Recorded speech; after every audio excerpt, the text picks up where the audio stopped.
This video is sponsored by the Ultimate Freelancing Bundle by StudyWebDevelopment.com, which gives you everything you need to start a freelancing business, including a 130-page in-depth guide, invoicing and client proposal templates, website templates, an SEO checklist, and much more. So visit the link in the description below and use the code BRAD25 to get 25% off. Hey, what's going on, guys? In this project, we're going to build a speed typing application called WordBeater, and we're going to build it in pure JavaScript, no libraries or frameworks or anything like that. And it's pretty simple. We just get a random word and you get a certain amount of seconds to type it in. In this case, we have it set to 5. Okay, but you can change this really easily. And once you type it in, if you make it in that amount of time, you'll get a point added to your score, and you just keep going until you fumble up and you mess up and you don't do it in that amount of time, and then the game's over. And then if you want to play again, you just simply type in the word that's shown. So you can see I already played, I got a score of 5. So if I go ahead and type in river, the game will start again. And now you can see the timer is counting down. So basically it gives me 5 seconds for each word. 5 seconds is pretty easy. And some words will repeat because I only have about 30 in the array. But let's say we mess up, so we fumble up and we lose. Then it's going to be game over, and you can see we have a score of 8. All right, so pretty simple. When you come to the page, the game automatically starts. You can see it starts the timer, and it's autofocus, so it puts you right in there. And then, of course, if you want to play again, you just put in the word, and it'll start again. Okay, so pretty simple, but I think it's a fun little project. And what I'd like to do is kind of give a little homework assignment, and I've done this in a couple videos, but I haven't done it lately, where you take this application and add on to it, make it more interactive, just try to make it better overall. And then what I'll do is I'll look at the URLs if you want to throw it up on like GitHub pages or something and put the URL in the comments. I'll go through them, and in a couple weeks I'll announce a winner and I'll show your work on, in a future video. And I think it's a good way to learn. Aside from just watching a tutorial and copying the code, you can actually be creative and come up with your own stuff. So some ideas would be maybe to have a high score and store it in local storage and have that show and change when you beat it. Maybe you could fetch random words from an API or use like a module or something like that, because right now it's just static text or just a static array of like 30 words. Maybe you could make it so the user can select the difficulty, so meaning the seconds, because right now we have in the code an object of levels. 5 is easy, 3 seconds is medium, and 2 is hard. But maybe you could have the user have a select list to change it themselves rather than hard coding it. So those are just some ideas that I had, but I'm sure that you guys can come up with some of your own. But I know a lot of people don't have time, but if you want to submit a URL in the comments, I will look at it. It will come up as spam, but I will accept it. All right, so let's go ahead and get started. All right, guys, so I'm not going to type out the HTML. I'm just going to go over it real quick. It's very simple Bootstrap layout. And I have VS Code open. We have an index.html with the markup, and then a main.js file inside of a JS folder that's completely blank. So this is where all of our code will go. All right, and I'm using a Visual Studio Code extension called Live Server, which you can get if you just click here and search for Live Server and install it, and then you can simply just go open with Live Server and it'll open on your local host, and you have auto refresh. So as soon as you save, your browser will refresh, whether it's HTML or JavaScript. So if I put an exclamation here after hello and save, it'll just auto reload. I don't have to hit the reload button. Okay, so I would suggest that, but of course you don't need to. You can just open it up on your file system. All right, so I'm going to close the sidebar up because we only have these 2 files, and let's just go over this real quick. So in the head, I'm just including the Bootstrap CDN. I'm only using the CSS. I'm not including the Bootstrap JavaScript file or anything like that. Then we just have a body with BG dark class because I want the dark background. We have a simple header with some background and padding. We have a container. Everything is aligned to the center. And then we have a row where we have a 6-column div. Basically, everything is in this 6-column div, and then we move it to the middle with MX Auto. Okay, so that adds margin auto to the right and left, which gives it a very narrow look. So this paragraph here is this, and notice that the number 5 is wrapped in a span that has an ID of seconds. That's because we want to output whatever the seconds are, or whatever the time is in the JavaScript. So we're going to need to grab onto that in our JS file. Then the H2 is the current word, has the ID of current word. We'll need to grab onto that. Obviously, we need to grab onto the input that has an ID of word input. It also is autofocus, which is really important, so that the cursor goes right in there when you load the page. We have an H4 with the ID of message. That's right here. That'll basically say either correct or game over if the game's over. And then we just have two 6-column divs with the time and the score. Notice that the numbers here, the zeros, have a span with the ID of time, and this one has an ID of score because we're going to need to manipulate those through JavaScript. And then we just have the instructions. Nothing dynamic down here. It's just telling the user how to play the game. And of course, we're linking our JavaScript file. So very, very simple. That's why I didn't want to type it all out. You could copy it, but I would suggest just going to the GitHub page in the description and grabbing it there.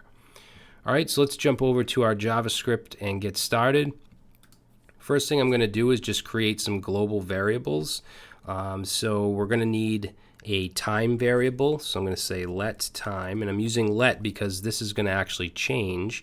We're going to just set it to 5 for now, and obviously it'll go 5, 4, 3, 2, 1, 0. So we want to make sure we use let because const is for variables that you're not going to reassign. So let's do that. Let's also create a score variable, and score is obviously going to be set to 0 at first. Then we also want a variable called isPlaying, and I'm not going to set it to anything. I'm just going to initialize it, and basically this just represents if the game is going on or not. So once the game is over, this should be false, and as it's going on, it should be true. So I'm just going to put a comment here. Let's just say globals, because these are global variables that we'll be using within functions.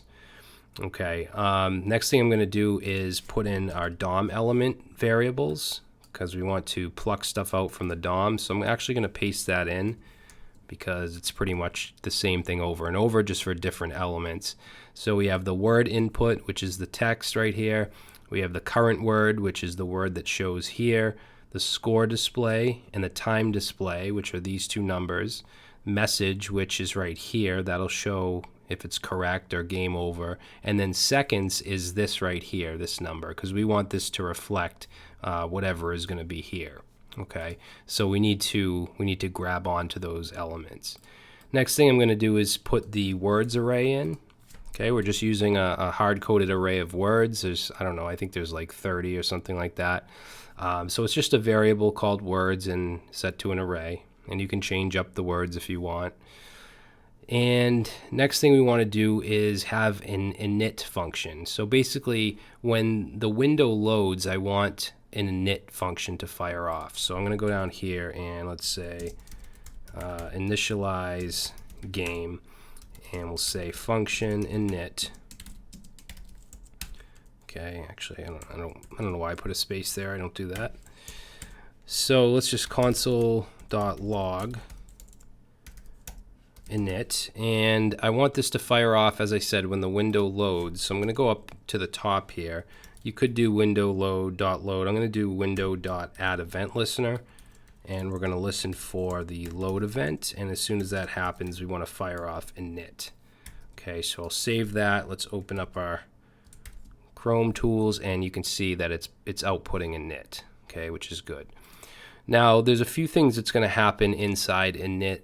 The first thing that I want to put in here is I want to call a function to load a word from the array, basically a random word. So let's put a comment here. And let's say load word from array, and we're going to call that show word. Okay, and then that's going to take in the whole array of words. So we need to create that function, and let's just say pick and show random word, and we'll say function show word. Again, it's going to take in words, which will be an array. Excuse me. And the idea that here is that we want to create a random index, because we can access the words in the array by an index. So 0 would be the first one, that would be the second, third, and so on, because arrays are 0 based. So let's create a variable called randIndex to create a random index. And we're going to use math.floor to round down, and then math.random to generate a random number. And then we want to multiply this.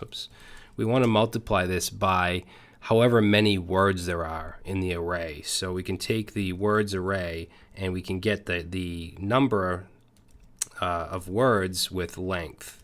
Okay, so the length property will give us that. So that'll give us basically a random number. So we want to use that as an index, and then we want to output the word here. Okay, so actually let me put a comment here. We'll say generate random array index. I'm going to have a lot of comments here just so people know exactly what's going on. Then here we want to output a random word. So we can do that by taking the current word variable. Remember, that was defined up here. So it's defined to the ID of current word, which is this h2. Okay, so we want to take that, and then we want to do .inner HTML, because that will allow us to fill stuff into that element. And we want to put in words, which is the array, and then a random index. Okay, so ran index like that. Okay, so let me save this, and there we go. We get a random word from the array, and every time I reload, we're going to get a new word. And they might repeat because it is just random, and you could get the same one twice in a row, but that's how it is. And if you add more words, whether it's here or whether you find some kind of API or something, the more words, the better. Okay, so that's the show word. That's the first thing I want to do in the init.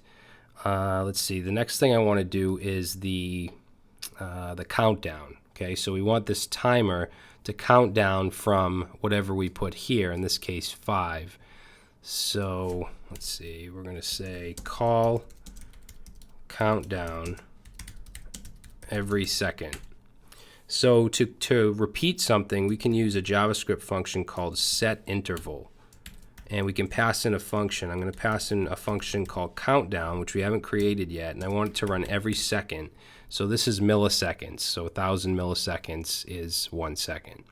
And then we're going to create that function. We'll say countdown timer. So function countdown. Okay, now this will run every second, so we want to first make sure that the time is not run out. So let's say check, or we'll say make sure time is not run out, and we do that by, and I might remove these comments in the repository, I'm not sure, but I just want you guys to know exactly what's going on. So let's say if time is greater than 0. If time is greater than 0, then we know the time hasn't run out. What we want to do then is decrement the time, or decrease the time. Is that how you say that? Decrement? I know it's increment, but so to do that, we do time, just like with increment we can do plus plus, we're going to do minus minus, which will just take 1 away from it. Okay, then we just want to do an else if, and we want to check to see if the time is equal to 0. So we'll say time triple equals 0. And if it is equal to 0, then the game is over, right? So we want to set is playing to false, because we're no longer playing. Okay, and then the last thing we want to do in countdown is output the time. Okay, each time this runs, we want the time to output. So it should go 4, 3, 2, 1, and so on. So under the if statement, let's say show time, and we'll say time display. That's the DOM object that we grabbed right here, okay, which is the number. And then we're just going to say dot inner HTML and set it to whatever the time is. Okay. Now, if I save this, it should start to count down, and there we go. Okay, and it just ends at 0. So the next thing we want to do is we want to do another function inside of an interval to check the status of the game. So check game status. Basically see if it's still being played or if the game is over. So I'm going to say set interval, and this is going to be very often. It's going to be every 50 milliseconds, which is very, very quick. So let's say check status, and let's set it to 50. And then we'll create that function down here. So check game status.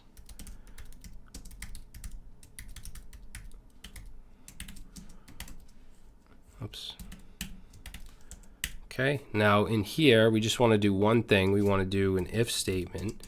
Well, we actually want to check for two things. We want to check to see if not is playing, if that's false, and we want to check if time is equal to 0. If that's true, then that means obviously the game is over. So we want to take the message and we want to output, so inner HTML, and we want to output the text game over, like that. So let's save that, and as soon as this runs out, we get game over. All right, so up to this point, we have the functionality of this changing, the timer counting down, and then game over when it's over. So let's see, what do we want to do next? Let's start to work on when we actually type something in here. So in the init, I'm going to go under show words, or show word, and let's say start matching on input, on word input. So every time we type, whenever we type something in here, we want to fire off an event, which will fire off a function. So let's take the word input, and let's say add event listener. We want to listen for any input, and then when that happens, we want to run a function, and we'll call it start match. Okay, so we'll go right under here and start match. So function start match. Now we're going to have another function that is dedicated to matching this to whatever the user types in.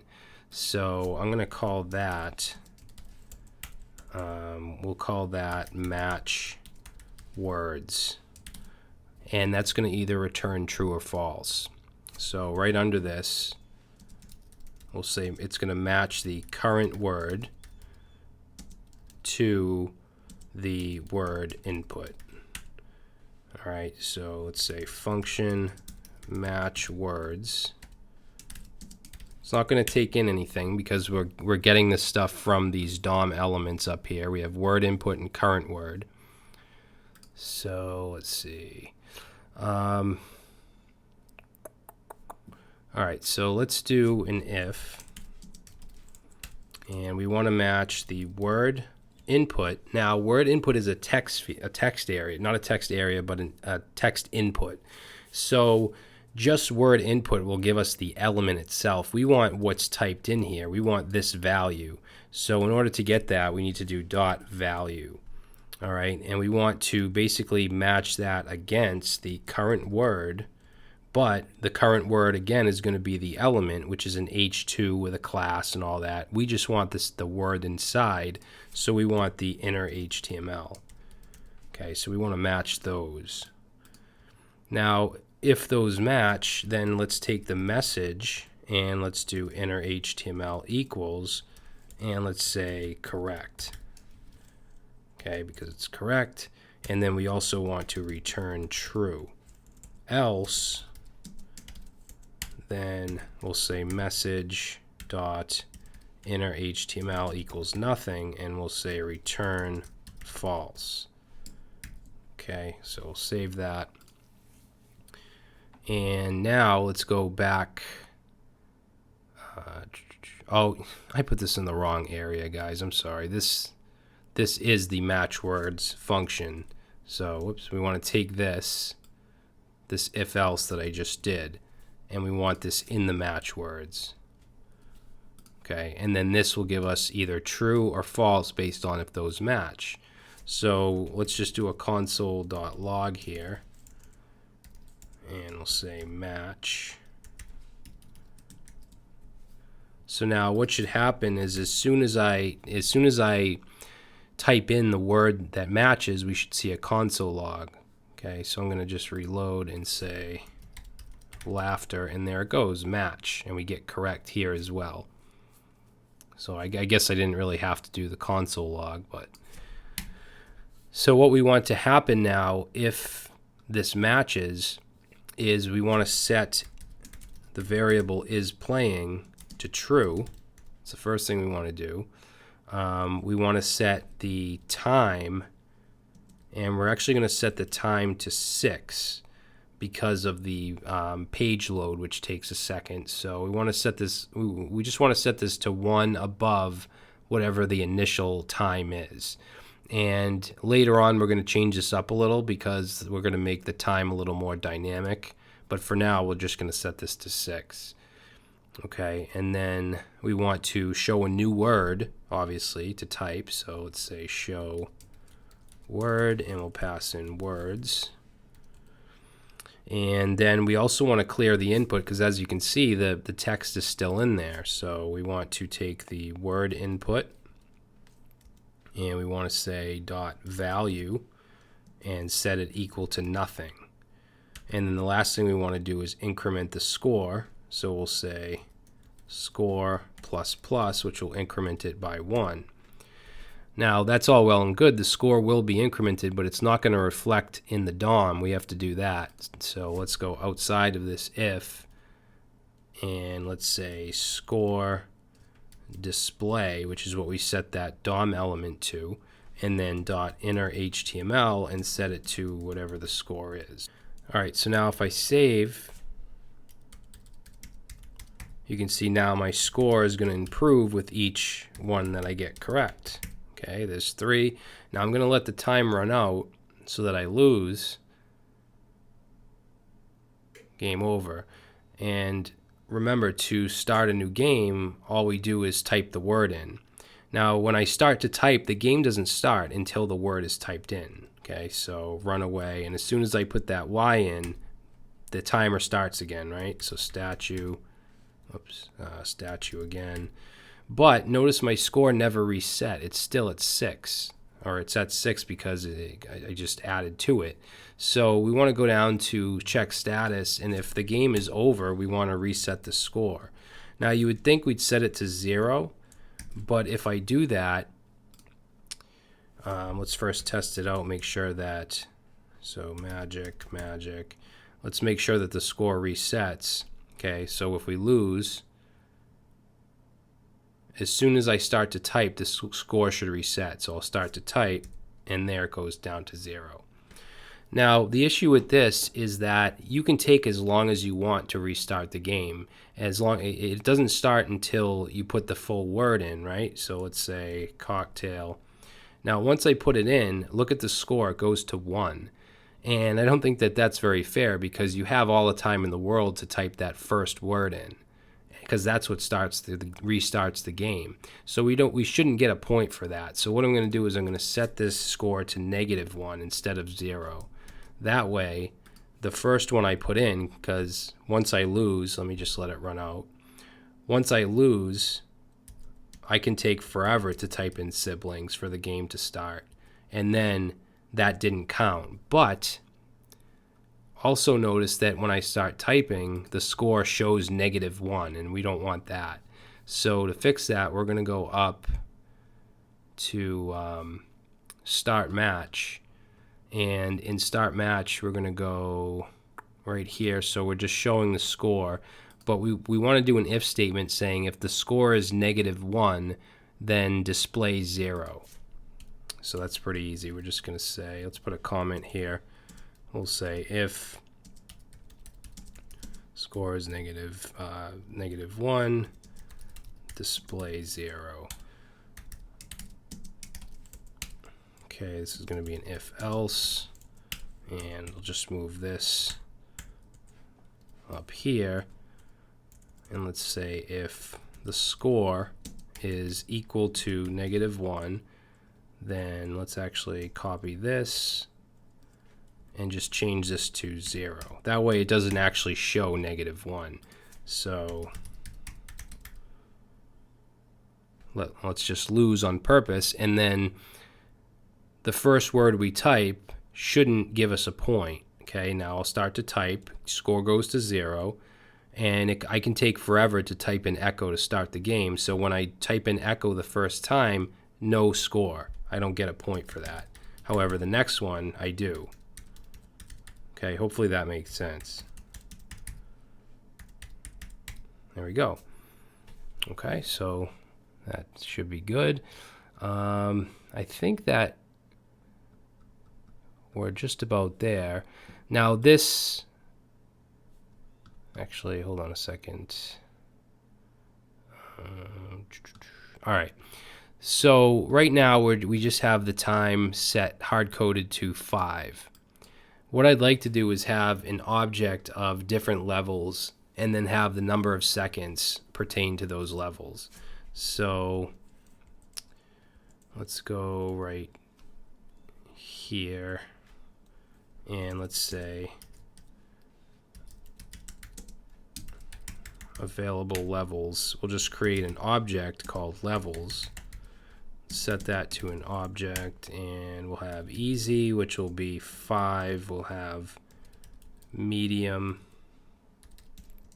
which will be 3, and hard, which will be 2. Okay, now we also want to have a variable to change the level. So we'll say to change level const current level equals levels, and it's an object, so we'll say levels.easy. We'll set it to that, which will be 5.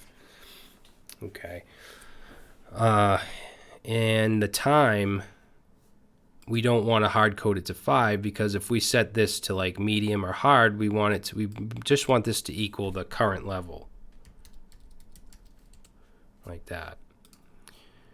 All right, and then down here, when we do the reset, where is it? Where we hard coded it to 6. Right here.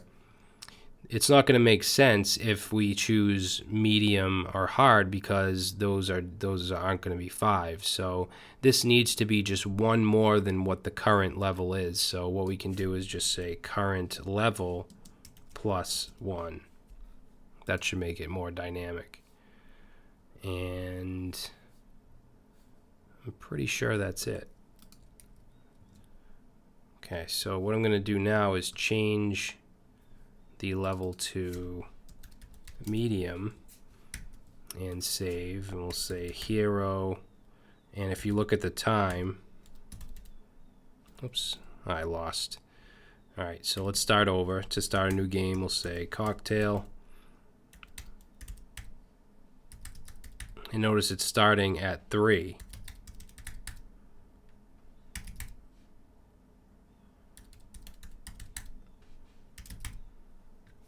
Okay, if we set it to hard,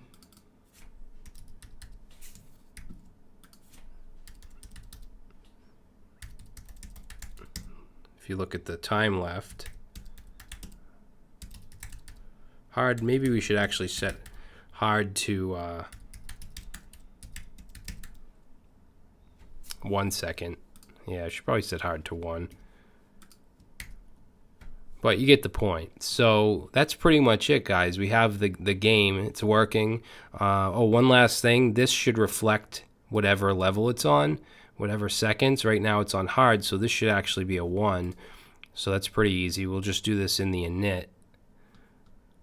So let's go to, we'll just do it right at the top here, and we'll say show number of seconds, or yes, in UI. So to do that, we'll take the seconds variable and say inner HTML equals, and we want to set it to the current level. And save, and you can see type the given word within 1 second. Okay, cool. So I'm just going to set it back to easy.